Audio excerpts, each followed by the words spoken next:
I've always said it's the story of a love affair.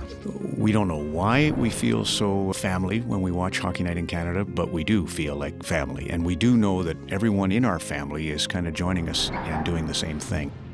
There's just such a joy about the simplicity with which it all began. The joy, the freedom of outdoor hockey, that cold air in your lungs, that crazy sound that carving ice makes when you're skating on a pond or a river. It's a magical setting. It's a complicated web to try and sort out where the game started. I've always said Montreal's the cradle of organized sport. We know it's a mix now of a lot of great history in Windsor, Nova Scotia, and Kingston, Ontario, and the Northwest Territories. I mean, where else? Dawson City challenged for the Stanley Cup in 1905. Kenora won the Stanley Cup, population 6,000. Every time you hit the outdoor ice, you are in the footsteps of our history in the Cup, and that's exciting. Only we can say that. It was in 1972 when Canada won the Summit Series against the Soviet Union. It was a time when we'd had the FLQ crisis, and suddenly we had this collaboration of Quebec and the rest of Canada, French and English. Bill Esposito and Yvon Cornwallis and Paul Henderson and Serge Savard, who never lost a game, working together. Team Canada. No one had ever called a team Team Canada before.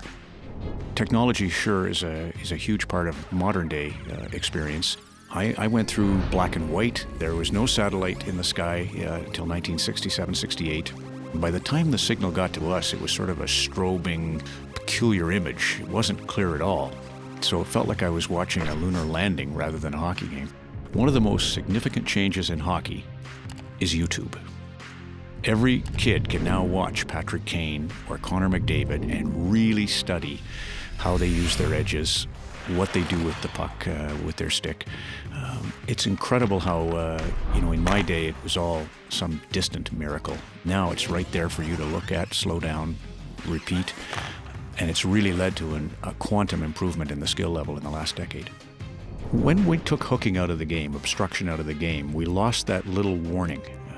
Players are sort of free of all these things that signaled, hey, trouble encroaching. Imagine, put that in a helmet and into an earpiece, allow a player to realize, hold on a minute here, there's somebody coming at you.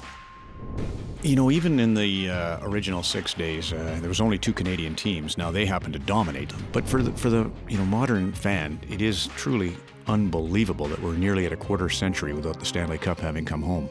I think it's very Canadian. I always said of our soldiers, we're best when we're fighting for others. That's why we were great peacekeepers. So I don't think it's Canadian to care whether we have the cup. I think it's Canadian to know that we created it.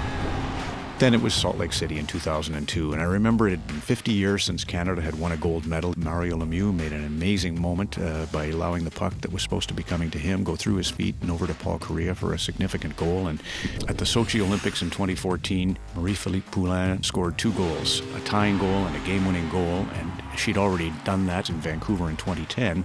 You just know there's certain things you see that says they're at another level. So the Canadian game is in great hands. When I fly, as I do every weekend, I'm constantly looking down at the prairie nights and, I can see hockey rinks. And I think it's that necklace of hockey rinks that goes from coast to coast to coast. It's my favorite moment in my career. I'm Ron MacLean, and it's been my incredible experience and privilege to understand that hockey is Canada.